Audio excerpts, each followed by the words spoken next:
नमस्कार, आप देख रहे हैं एचएस न्यूज और हम लेकर आए हैं एक खास कार्यक्रम एडिटर्स चॉइस।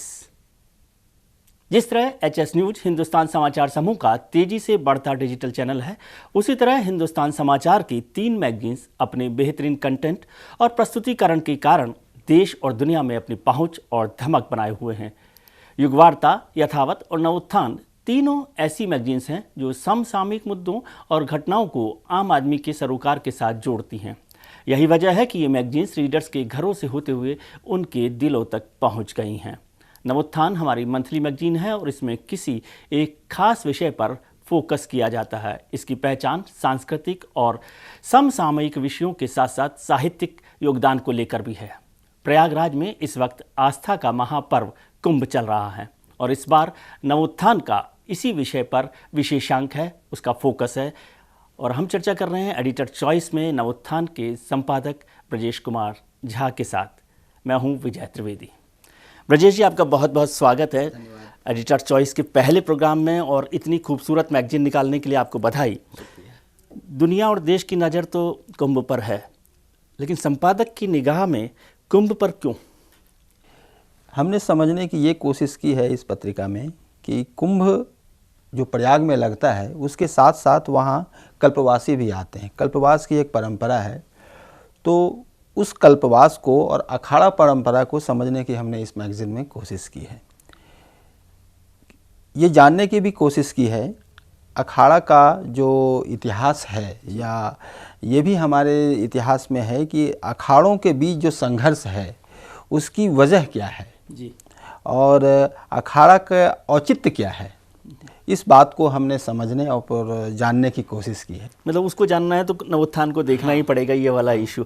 अच्छा, वैसे मैंने देखा बड़े बड़े संपादक होते हैं, वो दिल्ली के एयर कंडीशन ऑफिस में बैठा करते हैं और वहाँ से बड़े बड़े विशेषांक निकालते हैं। आपका भी एयर कंडीशन ऑफिस है, लेकिन मैं देख रहा हूँ कि आप खुद कुंभ गए हैं, तो संपादक को कुंभ जाने की ज़रूरत है और उससे क्या फ़र्क पड़ता है? कवर स्टोरी आपकी है इसमें।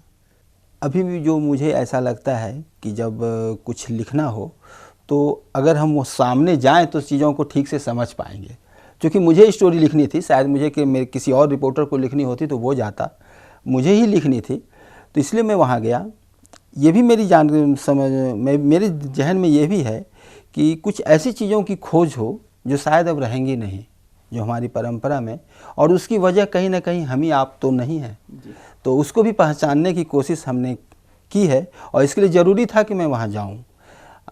एक ये भी था कि अब तो आज से पहले किसी कुंभ में मुझे अवसर नहीं मिला, तो एक ये भी ललक थी कि संगम में डुबकी मैं भी लगाऊं, तो ये दोनों वजह थी। आस्था का महाकुंभ में डुबकी के साथ साथ आपने इसमें इतिहास पर भी फोकस किया है, तो ऐसा क्या खास बात है जो इतिहास हम आमतौर पर सोचते हैं कि देव और जो असुरों के बीच युद्ध का नतीजा है कुंभ, अमृत कलश की जो लड़ाई है, इसके अलावा हम क्या देखते हैं नवोत्थान में? हमारे पौराणिक ग्रंथों में तो कुंभ को लेकर अलग अलग बातें हैं।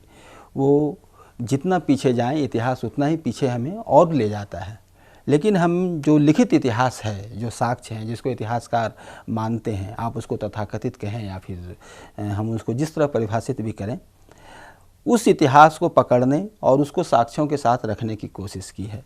हर्षवर्धन के सम्राट जब सम्राट थे उस समय संकुंभ क्या था, ह्वेंसांग ने कैसे चर्चा की है, अलबरूनी ने क्या चर्चा की है, तैमूर लंक ने जब हरिद्वार कुंभ में आक्रमण किया था 1398 में, वो किस परिस्थिति में हुआ था, उस सब संदर्भों को जानते हुए हमने कोशिश की। आधुनिक भारत में जब भारत आज़ाद हुआ तो पहला कुंभ किस तरह मनाया गया, उस समय भारत सरकार का कुंभ को लेकर व्यवस्थाएं क्या रही, हाँ, उसको समझने की हमने कोशिश की है।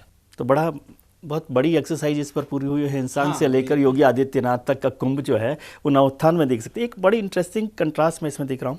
एक सन्यासियों पर आपने पूरा एक आर्टिकल दिखाया कि सन्यासी और कुंभ, और दूसरी तरफ जो बात की है हमारे धार्मिक स्थलों की और खासतौर से तीर्थ स्थलों की कि बिन पंडा सब सून।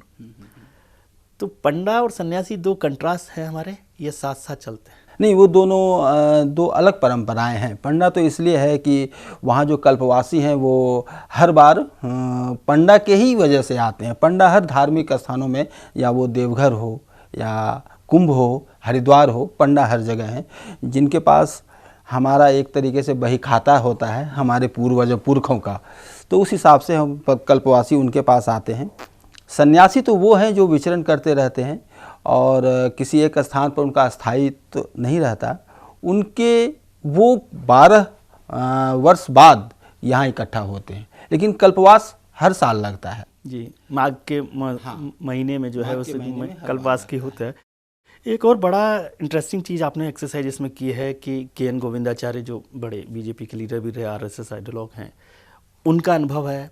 देवेंद्र स्वरूप जी जो आरएसएस के आइडियोलॉजी अभी नहीं रहे बदकिस्मती से हमारे बीच में, बनवारी जी का इसमें जिक्र है। तीनों लेखों से आप क्या चीज़ों को तारतम्य देखते हैं, क्या सार देख रहे हैं, क्योंकि तीनों ने उसको देखा है, कुंभ को जिया है।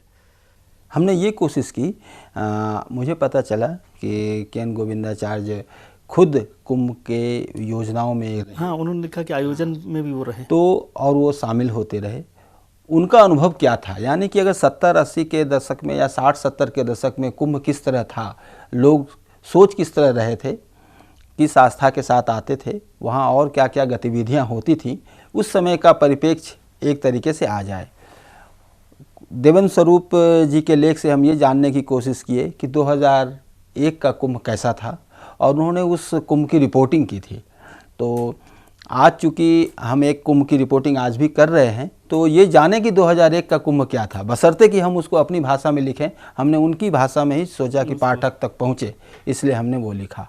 बनवारी जी भारतीय परंपरा को एक मौलिक दृष्टि से देख रहे हैं, उन्होंने एक नई दृष्टि हमारे सामने रखी है, तो इसलिए हमने उनके नज़रिए से कुंभ को समझने की कोशिश की। सर, आमतौर पे कहा जाता है कि जो मेरे को भी लगता है, मुझे भी लगता है कि तीर्थयात्री और टूरिस्ट पर्यटक में एक फ़र्क है, सिर्फ आयोजन का, प्लानिंग का, कि तीर्थयात्री अपनी जो गठरी है उठा के, जैसे कि कुंभ में भी हम देखते हैं, वो चला जाता है, वो ईश्वर की इच्छा से, वहाँ जो इंतज़ाम होगा नहीं होगा वो चला जाता है।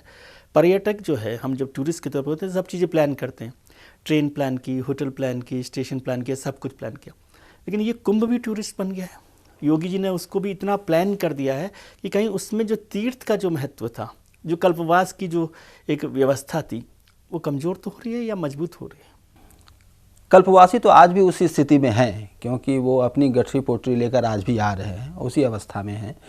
हाँ, ये ज़रूर इस कुंभ में हुआ है कि कुंभ का क्षेत्र फैल गया है, जिससे कि उनको अब जिस एक टेंट तंबू में, अगर कहा जाता है ना कि वो तो उसके लिए बुलाने की ज़रूरत ही नहीं है। हाँ। बिना आमंत्रण के सब लोग अपने पंचांग से माघ को अमावस्या तक पहुंच ही जाते हैं। हाँ। कुंभ एक तपस्या भी है, तप भी है, और टूरिज़्म तो एक हर्ष और उल्लास है कि आप अपना समय व्यतीत करने जाते हैं, लेकिन तीर्थ यात्रा तो एक तपस्या है। तो इस दोनों का इसमें मिला जुला अंश इस बार दिख रहा है, लेकिन इसमें दो राय नहीं कि कल्पवासी या सन्यासी या और जो लोग व्रत लेकर या तप की इच्छा से आते हैं, उन लोगों ने कुंभ में, ये आश्चर्य की बात भी है कि माघ महीने में जितना ठंड होता है और जहाँ नदी के किनारे टेम्परेचर और भी नीचे चला जाता है, वहाँ रहना बहुत आसान नहीं है। उसमें अगर कोई व्यक्ति सुबह शाम 3 बार स्नान कर रहा है, वो तो व्रत है, उसकी निष्ठा है, तप है, वो तो कठिन है। जो घूमने फिरने के लिए या पर्यटन की ख्याल से आया है, शायद वो 3 बार स्नान तो नहीं कर पाता होगा। हाँ, एक बार एक आस्था के लिए एक बार डुबकी लगा लेता होगा, लेकिन वो उसके लिए संभव नहीं है। चलिए, बहुत बहुत शुक्रिया। लेकिन मैंने ये जब मैगजीन देखी तो आमतौर पे तो हम लोग मैगजीन्स बहुत सारी मंगाते हैं घर में, लेकिन वो शेल्फ पर रहती हैं या सेंटर टेबल पर रहती हैं।